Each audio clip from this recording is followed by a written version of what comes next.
बिहार में एनडीए की seat sharing पर मुहर लग गई। बैठक में दिल्ली और बिहार बीजेपी के तमाम बड़े नेता शामिल थे। सूत्रों के हवाले से खबर है कि बीजेपी ने सभी 101 सीटों पर उम्मीदवारों के नाम तय कर लिए हैं। करीब 16 मौजूदा विधायकों के टिकट काटे जा सकते हैं। करीब 20% मौजूदा विधायकों के टिकट कट सकते हैं। बताया भी जा रहा है कि कुछ वरिष्ठ नेताओं को भी टिकट नहीं दिया जाएगा।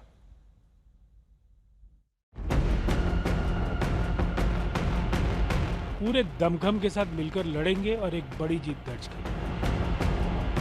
एनडीए पूरी तरह कंफर्टेबल है।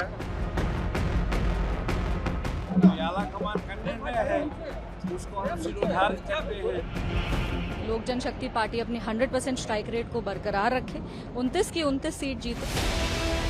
दिल्ली से पटना और पटना से दिल्ली के बीच कदमताल करते करते एनडीए ने सीटों की गुत्थी सुलझाई तो उसका निचोड़ ये निकला कि 2020 में 115 सीटों पर लड़ने वाली जेडीयू को इस बार 101 सीटों पर संतुष्ट होना पड़ा, यानी 14 सीटों का नुकसान।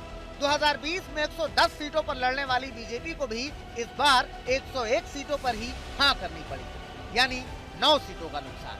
2020 में 7 सीटों पर लड़ने वाली जीतन राम मांझी की पार्टी हम के हिस्से में 6 सीटें आई, यानी 1 सीट का नुकसान। सीटों का समझौता हो गया है। एनडीए पूरी तरह कंफर्टेबल है। अब आगे सब लोग चर्चा करके कहाँ से कौन प्रत्याशी होगा, कौन पार्टी लड़ेगी, इसको भी जल्द क्लियर करेंगे। तो एनडीए के इन 3 बड़े खिलाड़ियों को अपने अपने खाते छोटे करने पड़े, अपनी सीटों में कटौती करनी पड़ी और 2 और सहयोगियों के नाम अपनी सीट न्यौछावर करनी पड़ी। फायदा किन्हें हुआ ये भी देखिए। 2020 में एनडीए से अलग होकर 135 सीटों पर चुनाव लड़ने वाले चिराग पासवान की पार्टी एलजेपीआर को 29 सीटों का अच्छा खासा नंबर मिला और 2020 में ही एनडीए से अलग रहने वाले उपेंद्र कुशवाहा की पार्टी को 6 सीटें मिली।